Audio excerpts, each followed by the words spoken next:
आज CM Pushkar Singh Dhami BJP के star प्रचारक के रूप में पहुंचे जम्मू कश्मीर सांबा में आयोजित रोड शो में हुए शामिल। बीजेपी प्रत्याशी सुरजीत सिंह सलाथिया के पक्ष में की जनसभा। देहरादून में कांग्रेस की केदारनाथ यात्रा पर बीजेपी ने कसा तंज। बीजेपी प्रदेश उपाध्यक्ष ज्योति सिंह गैरोला ने कहा, कांग्रेस को अपनी प्रतिष्ठा बचाने की चिंता होनी चाहिए। इतने सालों में जनता ने कांग्रेस को नकारा।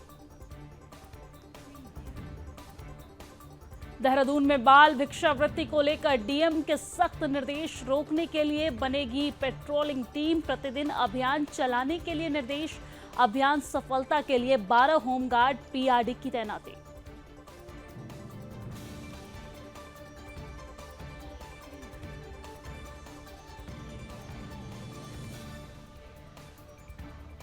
नई टिहरी में डीएम ने SARRA यानी कि सारा जिला स्तरीय कार्यालय समिति की बैठक ली। सहारा अथॉरिटी में टिहरी को मिलेगा आवंटित बजट। सूखे जल स्रोतों को रिचार्ज करने का करेंगे काम। खटीमा में CBSE क्लस्टर गर्ल्स कबड्डी 2024 का आयोजन 14 सितंबर से 17 सितंबर के बीच आयोजन। उत्तर प्रदेश और उत्तराखंड के 40 जिलों के 1500 बच्चे करेंगे प्रतिभाग। खटीमा के सड़ासड़िया में का हुआ नाम रोशन। नेहा धामी बनी इंडियन आर्मी में लेफ्टिनेंट। ग्रामवासियों ने फूल मालाओं से किया भव्य स्वागत। नेहा धामी ने कहा, लेफ्टिनेंट बनने में परिवार के सदस्यों का योगदान। उधम सिंह नगर में महिला को शादी का झांसा देकर किया दुष्कर्म। आरोपी की तलाश जारी। पीड़िता की तहरीर पर मुकदमा दर्ज। जान से मारने की धमकी देने का भी आरोप।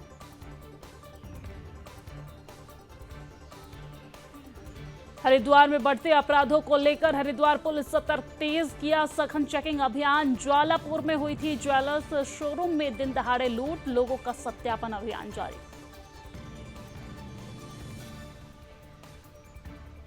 कैबिनेट मंत्री गणेश जोशी की मौजूदगी में ओपनल और PNB के बीच हुआ करार।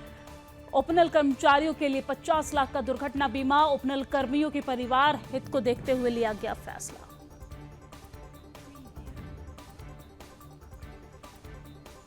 गढ़वाल कमिश्नर और आपदा सचिव ने बैठक ली। दूसरे चरण की यात्रा और पुनर्स्थापना कार्यों की समीक्षा बैठक ली। यात्रा मार्ग पर डेंजर जोन हेलमेट पहनकर पार करेंगे श्रद्धालु।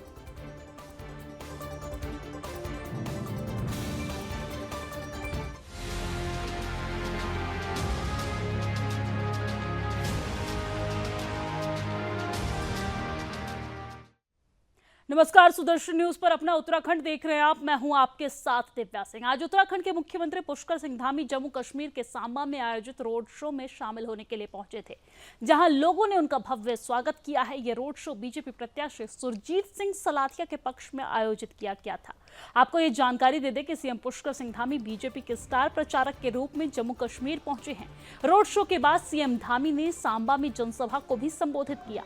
आपको ये बता दें कि सांबा में आयोजित रोड शो और जनसभा में कड़ी सुरक्षा व्यवस्था के चलते जैमर लगाए गए थे।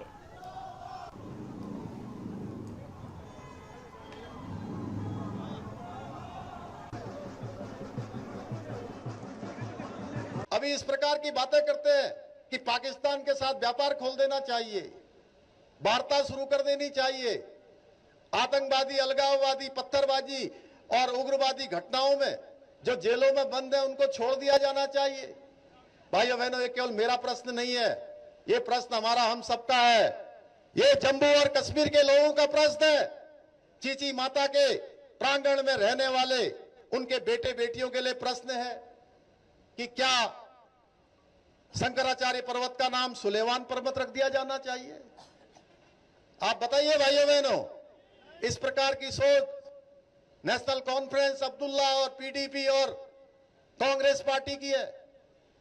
भाइयों बहनों, इसलिए ये समय है इतिहास रचने का। और मैं भली भांति आश्वस्त हो चुका हूं कि आप सब लोग इतिहास रचने जा रहे हैं। मां चीची के आशीर्वाद से आप इतिहास रचेंगे।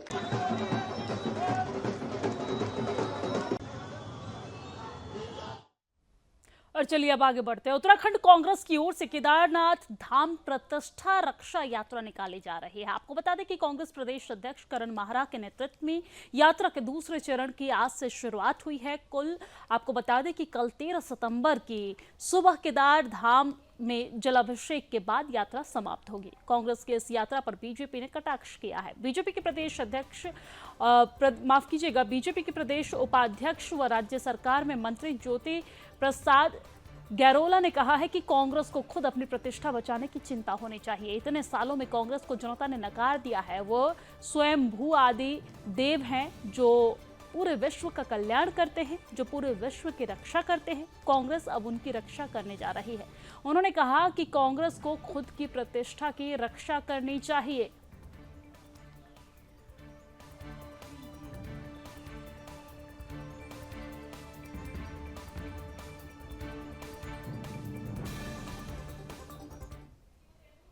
तो चलिए अब आगे बढ़ते हैं और आगे बढ़ते हुए बात देहरादून की करते हैं। जिला प्रशासन देहरादून बाल भिक्षावृत्ति को रोकने के लिए कई महत्वपूर्ण फैसले ले रहे हैं। आपको बता दें कि देहरादून जिले के नवनियुक्त जिलाधिकारी सवीन बंसल ने अधिकारियों को जिले में बाल भिक्षावृत्ति को रोकने के निर्देश दिए हैं। वही जिलाधिकारी ने बताया है कि बाल भिक्षावृत्ति रोकने के लिए जल्द पेट्रोलिंग टीम बनेगी। अभियान को सफल बनाने के लिए 12 होमगार्ड पीआरडी की तैनाती भी की जाएगी।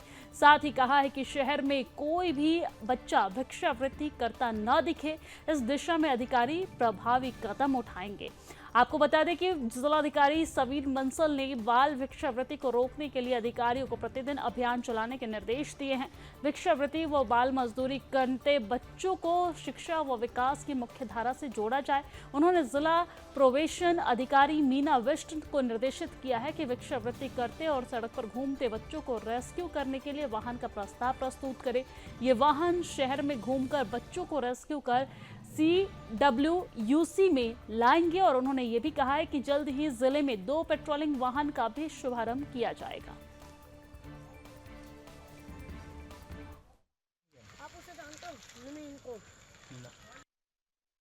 देखिए, हम कहीं कमर्शियल कम्प्लेक्सेस के आसपास जहाँ पे हमारे बिजी चौक्स हैं, ट्रैफिक क्रॉसिंग्स हैं, सिग्नल्स हैं, वहाँ पे अक्सर देखते हैं कि हर एक एज ग्रुप के बच्चे इसमें इन्वॉल्व हैं बैगरी में, जो कि उनका राइटफुल स्थान नहीं है।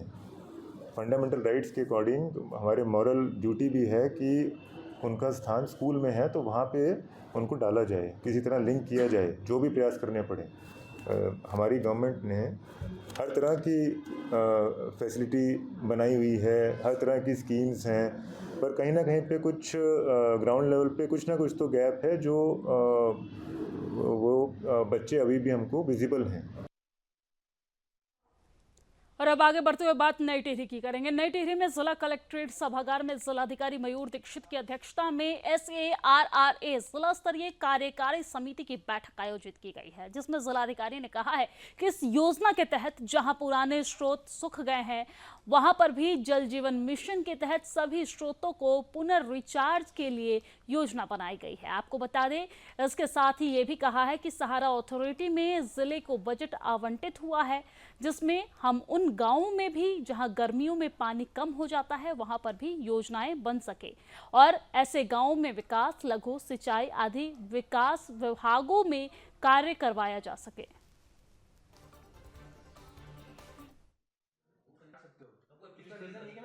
है कि जितने भी हमारे पुराने स्रोत हैं जहाँ पे पहले पानी होता था और पानी सूख गया है, और जल जीवन मिशन में भी हमने पानी की योजनाएं बनाई है, तो उन सभी स्रोतों के रिचार्ज के लिए जो सारा अथॉरिटी है उसके अंतर्गत ज़िले को बजट आवंटन हुआ है। और उस बजट के अंतर्गत हम क्या ऐसे प्रोजेक्ट्स बना सकते हैं जहाँ पर उन गाँवों को उन पेयजल योजनाओं में जहाँ पानी अब कम हो गया है, जैसा हमने इस बार गर्मियों में भी देखा, वहाँ पर योजनाएं बन सकें। तो इस क्रम में ग्राम्य विकास विभाग के द्वारा, लघु सिंचाई के द्वारा और साथ ही वन विभाग के द्वारा कुछ प्रोजेक्ट्स की प्रेजेंटेशन दी गई है।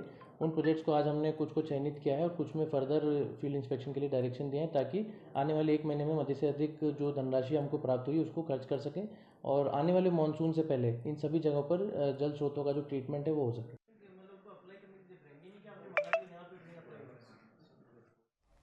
और अब आगे बढ़ते हुए बात हरिद्वार की कर लेते हैं। हरिद्वार जनपद में बढ़ते आपराधिक मामलों को लेकर हरिद्वार पुलिस सतर्क नजर आ रही है। पिछले दिनों हरिद्वार की ज्वालापुर कोतवाली क्षेत्र में ज्वेलर्स शोरूम में दिन दहाड़े हुई लूट के बाद जिले भर में पुलिस ने सघन चेकिंग अभियान तेज कर दिया है।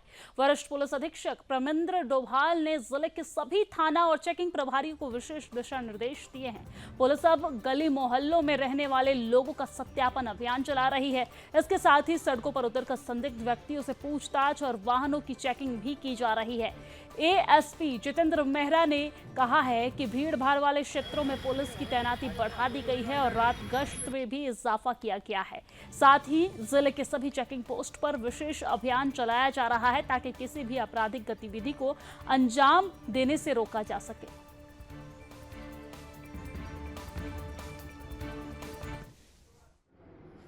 हम सभी संदिग्ध लोगों को चेक कर रहे हैं और अलग अलग तरीके के चेकिंग अभियान चलाए जा रहे हैं। जैसे बैंकिंग, फाइनेंशियल इंस्टीट्यूशन में हमारे चीफ ऑफिसर वाले जाते हैं, थानेदार जाते हैं, फिर हम भी क्रॉस चेक करने जाते हैं, ज्वेलरी शॉप पे भी जाते हैं। इसके अलावा रात्रि गश्त कर रहे हैं, मॉर्निंग गश्त कर रहे हैं। जो मॉर्निंग वॉक पे जाते हैं उनको भी जागरूक किया जाता है। तो पुलिस की प्रेजेंस को दिखाया जा रहा है और पहले भी होती थी, अभी थोड़ी और ज़्यादा हो रही है ताकि लोगों को विश्वास रहे।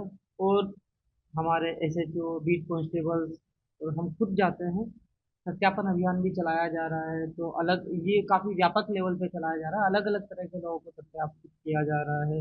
इसके अलावा हम काफ़ी चालान कर रहे हैं मोटर व्हीकल एक्ट के भी, और जो शराब पी के आते हैं उन सबका बिना नंबर प्लेट, बिना हेलमेट, ट्रिपल राइडिंग, अलग अलग तरीके के हम चालान कर रहे हैं। और इसके साथ ही कहीं ना कहीं एक तरह से जागरूकता भी हम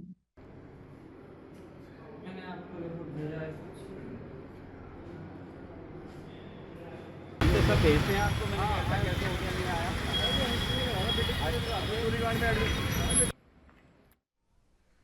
और चलिए आगे बढ़ते हैं, बात जिला उधम सिंह नगर की करते हैं। जिला उधम सिंह नगर की तहसील खटीमा के ग्राम सड़ासड़िया की निवासी नेहा धामी ने इंडियन आर्मी के लेफ्टिनेंट बनकर अपने परिवार खटीमा क्षेत्र का नाम रोशन किया है। आपको बता दें कि लेफ्टिनेंट नेहा धामी के परिवार में उनके दादाजी देव सिंह धामी, उनके पिताजी हीरा सिंह धामी, माताजी ममता धामी और एक बहन नीलम धामी और एक भाई सुधीर धामी है, जिनका उनको हमेशा पूर्ण सहयोग प्राप्त होता रहा है। नेहा धामी के पिताजी स्वयं सेना में कार्यरत रहे हैं, जिसको देखकर लेफ्टिनेंट नेहा धामी के अंदर ये जिज्ञासा जागृत होती रही है।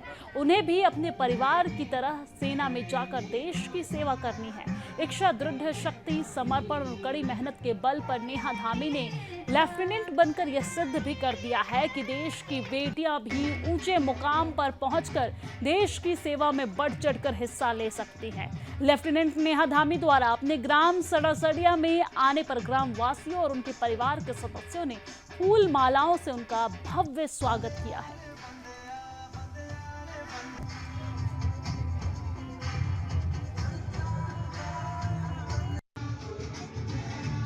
मेरी प्रेरणा अपने पापा से आई है। मेरे पापा ने बिल्कुल स्क्रैच फ्रॉम द ज़ीरो अपनी लाइफ में अचीव करा है और बहुत हाई लेवल तक गए हुए थे।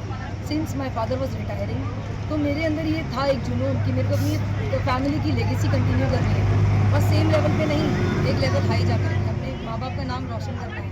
और आर्मी में as a lieutenant, as a commission officer जाना एक अपने आप में बहुत गर्व की बात है। मैं अपने दादाजी, अपने माँ बाप का नाम रोशन करने के लिए आर्मी का जुनून लेकर आगे बढ़ी। मैंने अपनी स्कूलिंग नोज़गी पब्लिक स्कूल खटीमा चारुपेटा से की है।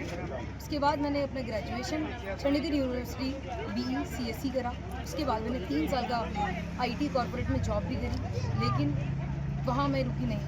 मेरे को पता था लाइफ में कुछ स्पेशल करना है, लाइफ में कुछ आगे जाना है, कुछ बड़ा अचीव करना है। और मैं ये नहीं देख सकती थी कि मेरे पापा रिटायर हो रहे हैं और हमारी लाइफ, हमारी फैमिली की लेगेसी कंटिन्यू करनी है। इसीलिए मैंने अपना इंटरव्यू दिया और मेहनत करते हुए फोकस, डेडिकेशन के साथ अपना इंटरव्यू क्लियर किया और आज मैं आप सबके सामने हूँ। संदेश है कि एक लड़की जब मेरी बेटी कर सकती है, एक सिंपल सी, जिसने कभी इस तरह सोचा नहीं था कि मैं इस तरह, ये खुद भी इसने प्रेरणा ली। क्योंकि मैं IDB में था, तो IDB में होते हुए मैं SLB में था, कैंप सिक्योरिटी में। तो वहाँ पे इसने जो माहौल देखा उससे इसने गेन किया तो आज इसने मेहनत की और इसकी मेहनत रंग लाई। आज लेफ्टिनेंट ने आने वाले बच्चों को मैं यही प्रेरणा दूँगा कि मेहनत से न डरें, एक दूसरे को देख के आगे बढ़ने की कोशिश करें और अपने यात्रा को सफल करें। और अब खबर जनपद उधम सिंह नगर के खटीमा से है, जहां पर एसएमएस दत्ता मेमोरियल नोजगे पब्लिक स्कूल खटीमा में 14 सितंबर 2024 से 17 सितंबर के बीच 4 दिवसीय सीबीएसई क्लस्टर गर्ल्स कबड्डी 2024 प्रतियोगिता का आयोजन हो रहा है, जिसमें उत्तराखंड और उत्तर प्रदेश के 40 जिलों के लगभग 100 विद्यालय के लगभग 1500 खिलाड़ी और ऑफिशियल प्रतिभाग करेंगे। आपको बता दें कि जिसमें मुख्य अतिथि के रूप में रेखा आर्य, कैबिनेट मंत्री, महिला सशक्तिकरण और बाल विकास उत्तराखंड प्रतिभाग करेंगी। 14 सितंबर से 17 सितंबर को इस कार्यक्रम का समापन होने जा रहा है। मणिकांत मिश्रा एसएसपी उधम सिंह नगर मुख्य अतिथि के रूप में शिरकत करेंगे, जिससे विद्यालय और खटीमा क्षेत्र के लिए ये गौरव की बात होगी। वहीं स्कूल प्रबंधक हैप्पी ने बताया है कि खटीमा में पहली बार ऐसी प्रतियोगिता होने जा रही है। वहीं प्रधानाचार्य आरिज अलवी ने बताया है कि अभी तक 1069 बच्चों का रजिस्ट्रेशन कराया गया है, यानी कि 1069 बच्चों का रजिस्ट्रेशन इस खेल को लेकर कराया गया है। प्रतिभागियों के लिए 12 मैच रखे जाएंगे। जो टीम जीतेगी उनको नेशनल में प्रतिभाग करने का मौका मिलेगा।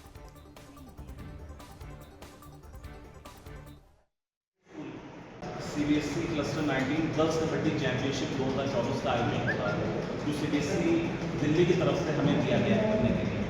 इसमें 40 डिस्ट्रिक्ट्स की टीम्स प्रतिभाग करेंगी। ये ज़िले यूपी और उत्तराखंड के मिला के हैं।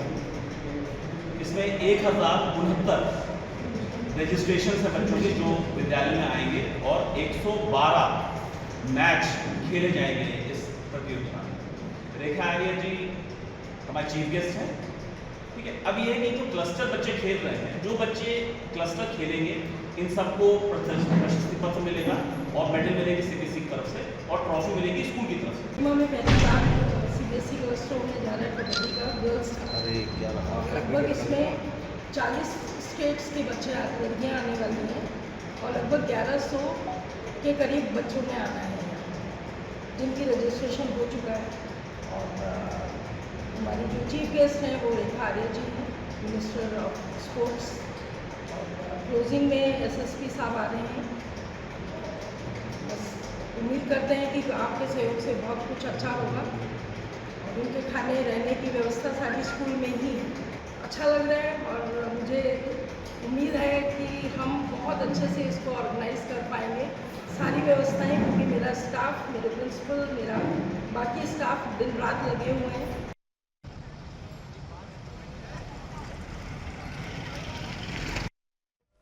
और चलिए आगे बढ़ते हुए बात बागेश्वर की करते हैं। बागेश्वर के खोली गांव में 7 सालों के बाद परिहार बंधुओं के माध्यम से सातु आठू देव अवतरण कार्यक्रम का आयोजन धूमधाम से किया गया। आपको ये जानकारी दे दें कि सातु आठू कार्यक्रम में देवता अवतरण और जोड़ा चाचरी का आयोजन ग्रामीणों के माध्यम से किया जाता है। सातु आठू पूजा कार्यक्रम पारंपरिक रीति रिवाज को अपने में समेटे हुए है। परंपरा के अनुसार परिहार जाति के लोगों ने कुल देवी भगवती को खोली ग्राम में पूर्वजों द्वारा स्थापित किया गया था। परिहार समाज के लोगों को इकट्ठा करने के लिए सातु आठू पूजन और देव अवतरण कार्यक्रम चलाया जाता है।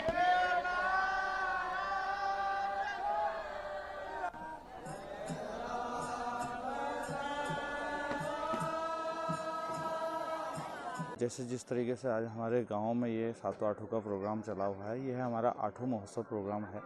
और इससे जो है हमारे ग्रामवासी जो खोली के हैं, उड़ल गांव के हैं, इसमें सभी परिहार बंधु जो हैं, इनके द्वारा ये हर 3 वर्षों में यह जो है आठों का जो है हमारा महोत्सव पूजा होती है। इसमें माँ भगवती की आराध्य देवी हमारी माँ भगवती की पूजा होती है।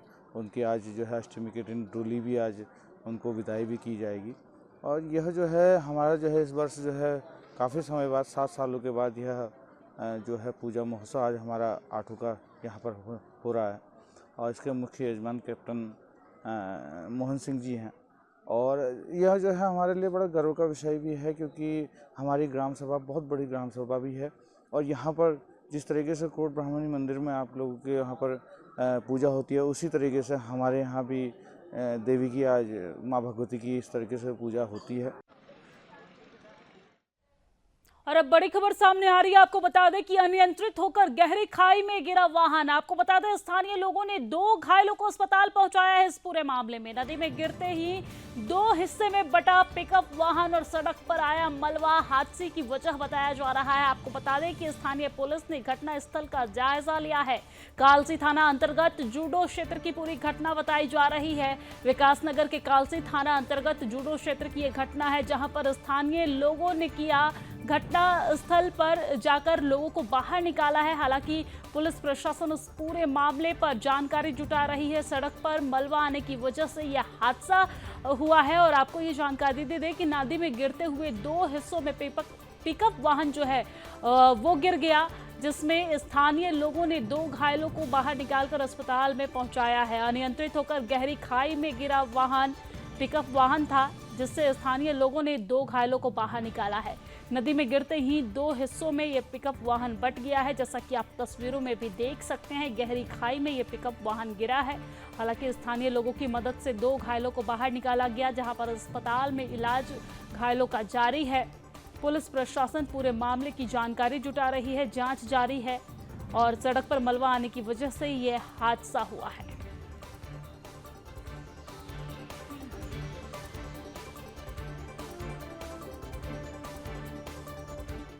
और अब आगे बढ़ते हुए बात रुद्रपुर की करेंगे। रुद्रपुर कोतवाली पुलिस ने काशीपुर रोड से एक बाइक सवार संदिग्ध को हिरासत में लेकर पूछताछ शुरू कर दी है।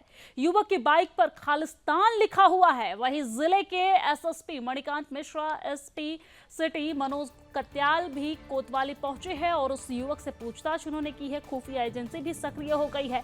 कोतवाली पुलिस बीते मंगलवार को गदरपुर रोड ग्रीन पार्क के आसपास से एक संदिग्ध बाइक सवार को हिरासत में लिया और उसे कोतवाल लेकर पूछताछ कर रही है। कोतवाली में उसकी पूछताछ जारी है। पुलिस उससे पूछताछ लगातार कर रही है हर मुद्दे पर। सूत्रों के मुताबिक ये बाइक के पीछे खालिस्तान लिखा हुआ व्यक्ति था, जो अपने बाइक के पीछे खालिस्तान लिखा हुआ था, खालिस्तान समर्थक बताया जा रहा है। बताया ये भी जा रहा है पुलिस को उसकी काफी समय से तलाश थी और उसके पकड़े जाने की सूचना पर एसएसपी खुद कोतवाली पहुंचे। संदिग्ध बाइक सवार ने अपना नाम हरप्रीत सिंह उर्फ हैप्पी और बरेली के चचीट बेहड़ी जनपद का निवासी बताया है। संदिग्ध खालिस्तान समर्थक के हिरासत में आने की सूचना मिलते ही आईवी की टीम भी रुद्रपुर कोतवाली पहुंची और युवक से पूछताछ में जुट गई है।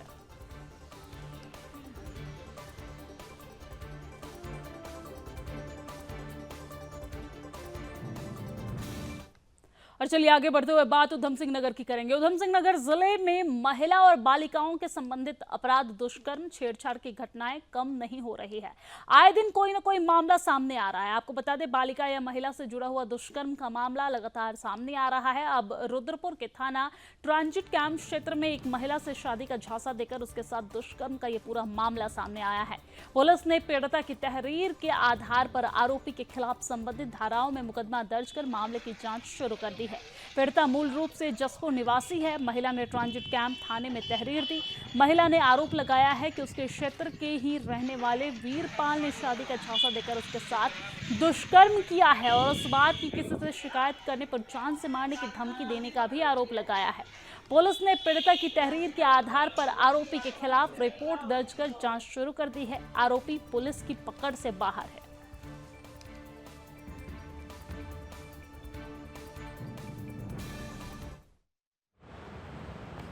देखिए, ट्रांजिट कैंप में कल एक मुकदमा लिखा गया है जिसमें हमें शिकायत प्राप्त हुई थी पीड़िता की कि एक व्यक्ति है वीरपाल सिंह, जो हाल निवासी ट्रांजिट कैंप है, उसने पीड़िता को शादी का झांसा देके उसके साथ संबंध बनाए और उसके बाद धोखा देके चला गया। इसमें हमने अभियोग पंजीकृत किया है।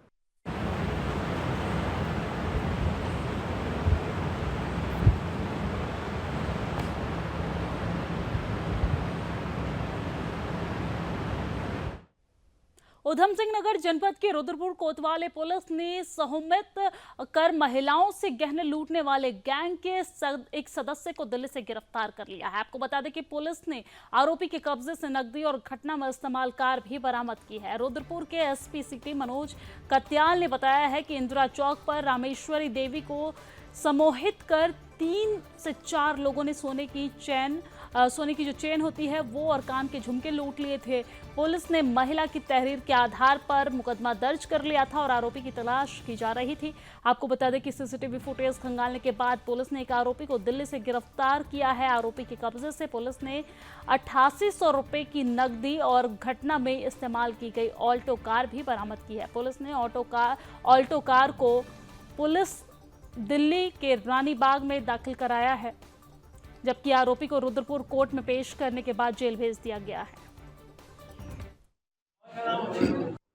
इसमें एक सफलता हमें मिली है, जहां पर हमने एक अक्यूज को अरेस्ट किया है और बाकी इसमें और भी लोग इन्वॉल्व हैं। उसकी इन्वेस्टिगेशन चल रही है और इसकी बाकी जो डिटेल्स हैं वो जैसे जैसे इन्वेस्टिगेशन आगे बढ़ेगी उसके हिसाब से जो भी फैक्ट्स आएंगे सामने उसके हिसाब से अग्रिम कार्रवाई की जाएगी। क्या मामला क्या? ये बेसिकली मामला बरगला करके और सम्मोहित करके और उनके ज्वेलरी इत्यादि जो उनके ऑर्नामेंट्स थे वो लेने का था और इसमें अभियोग पूर्व से पंजीकृत है और इन्वेस्टिगेशन चल रही है।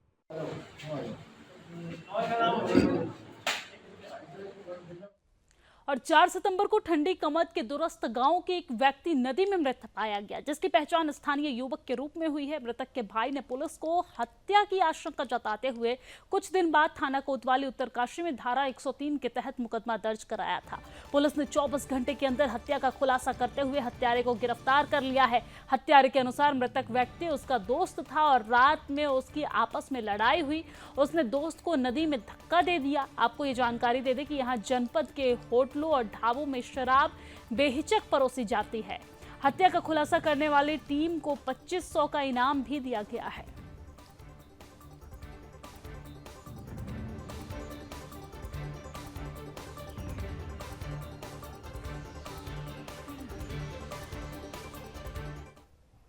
बात उधम सिंह नगर की करेंगे। उधम सिंह नगर जिले के अलग अलग 2 थाना क्षेत्रों में 2 युवक ने सुसाइड कर लिया। पुलिस ने दोनों ही युवकों के शव को पोस्टमार्टम के लिए रुद्रपुर भेजा है और पूरे मामले में पुलिस प्रशासन जांच कर रही है। आपको ये जानकारी दे दी कि पहला मामला ट्रांजिट कैंप थाना क्षेत्र का है, जहां पर जयप्रकाश पुत्र सुखलाल निवासी मिलक रामपुर उत्तर प्रदेश के द्वारा अपने किराए के मकान में आजाद नगर थाना ट्रांजिट कैंप में फांसी लगाकर खुदकुशी कर ली है।